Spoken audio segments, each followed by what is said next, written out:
Hello and welcome to the Miraculous Lightworkers channel, your go-to place for all things about lightworkers and enlightenment. Today I'm going to be talking to you and reading a little bit from Russell Brand's book, Recovery, Freedom from Our Addictions. I'm just going to talk to you for a minute about what inspired this. So I had been contemplating whether or not it would be helpful to the collective to do some videos about addiction and recovery. And I had been holding off on it because I wasn't sure if it was time yet. I wasn't sure if it was my place to really come in and speak about this because, well, Russell Brand has an empire of his own, essentially. If you want to learn more about what he does, you can go on YouTube, you can check out his website. He really has, he's done a lot of work for addicts. He's done a lot of work to help people in recovery. Now, another reason for why I was going to hold off on this was because it's very much a trigger warning, and these videos probably never will be monetized because of the fact that there's a lot of cursing involved. So you've been warned, and if you don't want to hear any cursing, then this isn't the video for you, and you can click off, and I totally understand. But if you are going through any struggle with addiction of any kind, or you know someone who's struggling with addiction, this is for you. Okay? Now, I was really, really hesitant to dive into this, particularly because I felt like I'm not sure if I'm ready to expose that particular part of my history and bear that to the world, because it's a vulnerable feeling, when you share a part of yourself that isn't the glowing, shining part of yourself that you want to share with the world. But my compulsion at this moment to do it really came from a very personal experience that happened this week. And it was really traumatic in a way, because I've dealt with a lot of issues throughout my life, really, from the outset of my life up until this current moment, with addictions of all kinds and across the board, with parents, with family, especially the closest of my family. I myself have had issues with addictions. And I think most people, if they're being honest, will, admit that everybody has their vice. For some people, it seems really innocent, and it's chocolate and shopping. For other people, you get into the deeper, harder drugs. You get into thought addictions. There's everything. There's gambling addictions. There's sexual addictions. There's addictions to drama. Some people are just drama queens and drama kings, and they thrive on that. They love it. Whatever your poison of choice, just about everybody has an addiction. It's just most people would like to not admit it and like to not be transparent about it. It's easier to hide behind the mask of, oh no, I'm perfect. I have nothing to be ashamed of. That's just, I'm teaching a lot about the Course in Miracles lately, and that's just an ego ploy to try and paint you as holier than thou in the eyes of everybody else in the world. So before I dive into this a little bit, I'm just going to go ahead and tell you about this experience, why I'm doing this. A couple of days ago, and I'm going to have to try my best to stay real collected about this because it was very emotional. A couple of days ago, somebody who I consider to be very much like a brother to me was very intoxicated. And the people around him were also very intoxicated. I had shared a meal with him. I went and I fed them, and I see this person all the time. They're a very important part of my life, even though I don't always spend a lot of time communicating with them. They really are a part of my experience on a very, very frequent basis. And I care about them very much. And I'd never really expressed to them because I never really thought that I should need to express to them how much they meant to me. But a couple days ago, that person, for reasons I'm not 100% sure of because I wasn't present at the moment when whatever occurred, I think it was probably a phone call or something that set the person off, and they decided that they were going to try to drive away from my house, so completely intoxicated that there's no chance that they would have made it home alive. And there's, I saw the person fall before they decided to try to drive away. And so I knew very clearly this person would die if they left my house. But everybody else, being in poor judgment because of their inebriation, was letting the person go. So I was watching the person trying to leave, and I had to get in front of their vehicle and beg them not to go. I said, please don't, please don't, please don't go. I will stand in front of your vehicle and I'm not going to let you go, because I knew that I was the only person at that moment that was present and sober enough to make a judgment call and be my brother's keeper in that moment and say, brother, you try to leave right now, you will die. And you have kids and you have a family and you're part of my family. And I can't let you leave. If I have to, I'll flatten your tires kind of experience. I mean, it was very extreme. And I told him straight up, I said, I can't find your keys, but if you try to leave, I will go and I will flatten your tires because I'm not going to let you leave this place right now. I can't. No, everybody else would have let you leave. But I know that I won't be able to live with myself if you drive away from my house and I did nothing to attempt to stop you. And so after we got him away from the vehicle, I had to go and sit with him and talk with him and tell him, you know what? I've never told you that you're like a brother to me and that you're very important to us. And, it was a moment of intervention, really.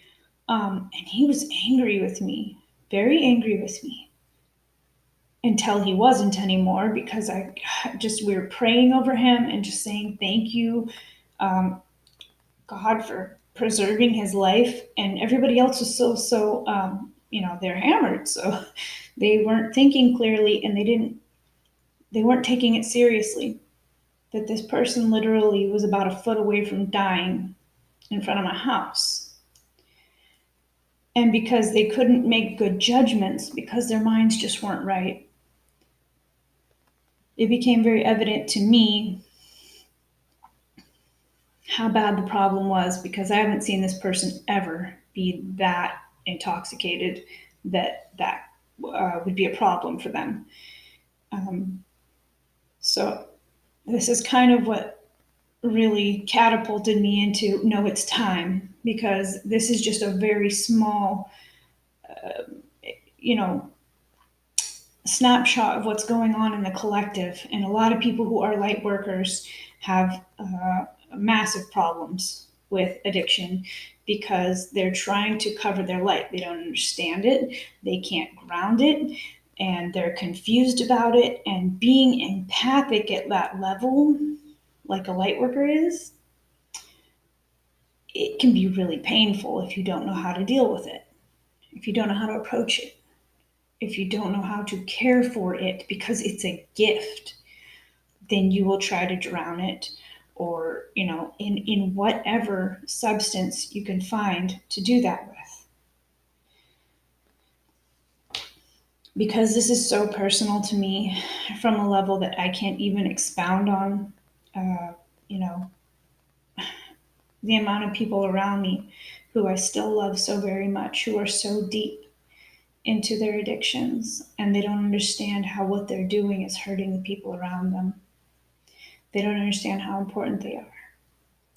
They don't understand the impact of devaluing their own minds, what that's doing to them, what that's doing to their families, what that's depriving from all of God's children, depriving them of the love that they should be giving, but it's like that the parable of hiding the candle underneath of, behind a curtain or under a box or something because you're afraid of your own light. And I can't tell you enough right now from somebody who's been through it, and I do mean been through it. From my heart to yours, come into the light.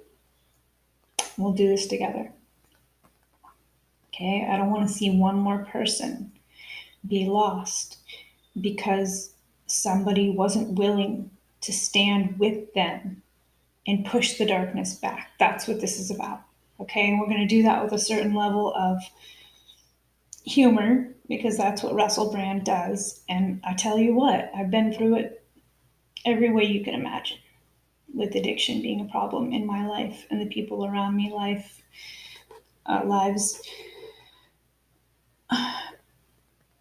That if you don't laugh, you're going to cry.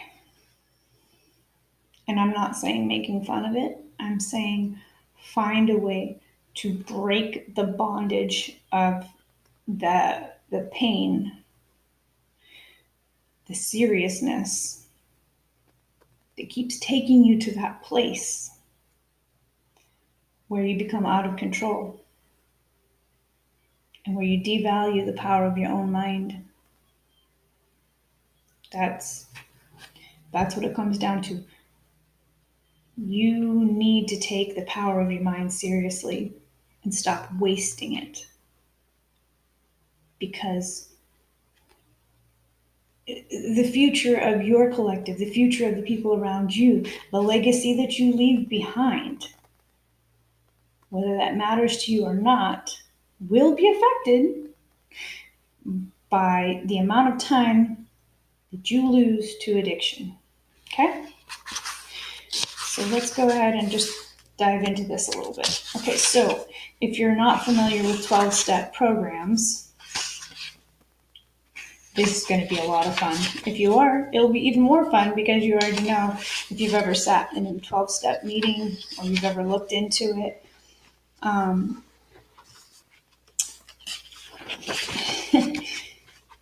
It's a process and it has its own sort of routine to it, so to speak. Okay, so I'm going to go ahead and I'm going to open up on the 12 steps.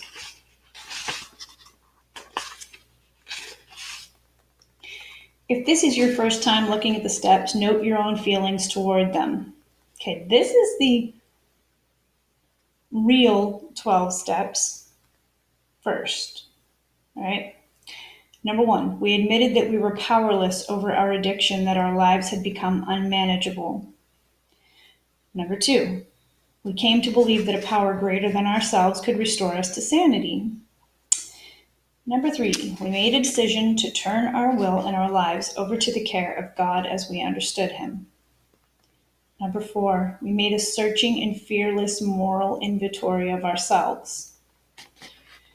Number 5, we admitted to God, to ourselves, and to another human being the exact nature of our wrongs. Number 6, we were entirely ready to have God remove all these defects of character. 7, we humbly asked Him to remove our shortcomings. Number 8, we made a list of all persons we had harmed and became willing to make amends to them all. Number 9, we made direct amends to such people wherever possible, except when to do so would injure them or others. 10, we continued to take personal inventory, and when we were wrong, promptly admitted it. 11, we sought through prayer and meditation to improve our conscious contact with God as we understood Him, praying only for knowledge of His will for us and the power to carry that out. 12, having had a spiritual awakening as a result of these steps, we tried to carry this message to addicts and to practice these principles in all our affairs. Okay, so I'm going to cover those slightly. I'm not going to go over every single one, but I do think it's really important for people who have sort of a visceral reaction, a little pushback when they hear the word God. So when they're saying God as we understood Him, they're not asking you to receive God in any way other than what makes sense for you. If you believe that you did not create yourself and that there is an overarching power responsible for the creation of humanity, connect to that. I have a family member who was a part of the program, and still, even to this day, having over 20 years in recovery, doesn't believe in God, but does believe in a creator which he connects to through his own ancestral lineage. And so therefore, the unnameable, the numinous is one word some people use for it, this huge concept that we can't put flesh on, we can't really even conceive of. It's so big, but we know it's there because we can see the evidence of it all around us, right? Talk to that. All it is about putting your ego in check and saying, I surrender to the guidance of one who knows better than I. So every time they say that, which is, it comes up, in number 2, it says, we came to believe that a power greater than ourselves could restore us to sanity. There's so much humility throughout the 12 steps with, humbling ourselves in ways such as that. But it comes up there in number 2, number 3, 5, and 6, and 11, where they actually use the word God. Don't use that as a reason to delay. Come to a feeling if that's a hang up for you, because for a lot of people it is. What's going on here is that honoring your spirit at the end of the day is what's going on. Honoring the fact that you are created in beauty and you are created for greatness, good things in this life and beyond. That's what it comes down to. You get to the end where you have the 12th step, and the 12th step is having had a spiritual awakening as a result of these steps. We tried to carry this message to addicts and to practice these principles in all our affairs. So this is where it becomes really incumbent upon one who has, been rescued essentially to turn around once they're in the boat and reach for the others who are drowning. A lot of times you'll hear in the meetings, they try to take a moment for the addict who still suffers. And it's universal. So it's like, no matter what the affliction is, pausing and acknowledging that there are others who are still suffering is sort of the impetus to turn around and say, you know what? I got you. Come with me. I'm just one beggar showing another beggar where to find bread, okay? That's what it comes down to. It's from a place of humility, saying, look, I see your suffering, and I don't want to see you go through that alone. So let me help you. So this is where it gets to be a lot of fun. Okay, so here's a look at these steps now, and how I invite you to look at them too. It certainly demystifies it. I've probably overcompensated with the F word, but my point is that this is a practical system that anyone can use. You've been warned. Here come the F-bombs, okay? So what I'm going to do is go back to the original first steps, and then I'm going to give you Russell Brand's version. Again, if you don't like cursing, now would be the time to exit. Number 1, we admitted that we were powerless over our addiction, that our lives had become unmanageable. Russell Brand's number 1. Are you a bit fucked? Number 2, we came to believe that a power greater than ourselves could restore us to sanity. Number 2, Russell Brand style. Could you not be fucked? Number 3, we made a decision to turn our will and our lives over to the care of God as we understood Him. Number 3, in Russell Brand's word, are you, on your own, going to unfuck yourself? Number 4, we made a searching and fearless moral inventory of ourselves. Russell Brand's number 4. Write down all the things that are fucking you up or have ever fucked you up, and don't lie or leave anything out. That is a fearless moral inventory, I will say that. Okay, so number 5. We admitted to God, to ourselves, and to another human being the exact nature of our wrongs. 5. Honestly tell someone trustworthy about how fucked you are. Number 6. We were entirely ready to have God remove all these defects of character. Russell Brand's number 6. Well, that's revealed a lot of fucked up patterns. Do you want to stop it? Seriously? 7. We humbly asked Him to remove our shortcomings. Russell Brand's number 7. Are you willing to live in a new way that's not all about you and your previous fucked up stuff? You have to. It's basically saying, I know I don't really have a choice. I don't really want to live like that anymore because I see the damage it was doing. And so, getting willing to live in a way that's not all about me and my shit, essentially. Number 8, we made a list of all persons we had harmed and became willing to make amends to them all. Russell Brand's number 8. Prepared to apologize to everyone for everything affected by your being so fucked up. Number 9, we made direct amends to such people wherever possible, except when to do so would injure them or others. Number 9 from Russell Brand, now apologize, unless that would make things worse. 10, we continued to take personal inventory, and when we were wrong, promptly admitted it. Again, we're back to that humility factor here, okay? So Russell Brand's number 10, watch out for fucked up thinking and behavior and be honest when it happens. Be vigilant, Be humble.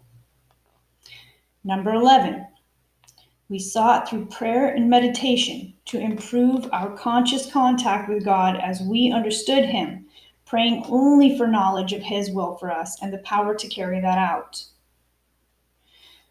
11 from Russell Brand, stay connected to your new perspective. Okay, that really is a summation of it. Brings it down to something a lot more tangible for a lot of people. 12, having had a spiritual awakening as a result of these steps, we tried to carry this message to addicts and to practice these principles in all our affairs. 12, look at life less selfishly. Be nice to everyone. Help people if you can. So I like it because when I was younger, I used to go to a lot of 12-step meetings, and I heard the 12 steps over and over and over. But when I read Russell Brand's version of it, it cracked me up a little bit because it's how addicts really talk. It's the truth. If you weren't quite so jacked up in your mind, you wouldn't need somebody to talk to you textbook style at all, because you'd be living on that higher vibration. But what I'm doing right now is sort of coming to this from a place of, look, I know where you've been, and I want to see you come out of that. Come with me and let me lead you out of the darkness. That's what I want to do. I'm here as my brother's keeper because I've seen too many people die needlessly because of their addictions, and in their addictions, in really just really sad circumstances. It didn't need to happen like that. So I'm going to just go ahead and leave that at this. And if you guys want to see more of this, if you want me to do a series on recovery, freedom from our addictions, you got to tell me in the comments and I'll go with it. And I'll hold your hand and I'll walk you out of it if that's what you want to do. But I need to have people respond to it and give me some feedback and let me know if they want that. If you guys do, I'll do the whole book. We'll do it together, okay? Reach out to somebody, hug them, tell them you love them. If you know somebody who needs to be in recovery, somebody who's suffering right now, because 2020, boy, what a year this has been, right? I've seen so many people going through it so hard, and if they had problems before, 2020 has made it much harder. So I want to see everybody coming out of this. There's no time to waste. Let's do this together. Let's pull each other out of the darkness. This is the time now. Let's connect and let's make this happen, okay? So thank you for your time here. I really do appreciate all the likes, share, subscribe, comments. Let me know. You want to see it happen. We'll do this thing. Yeah. Join me next time as we all come here together to uplift, enlighten, and ascend.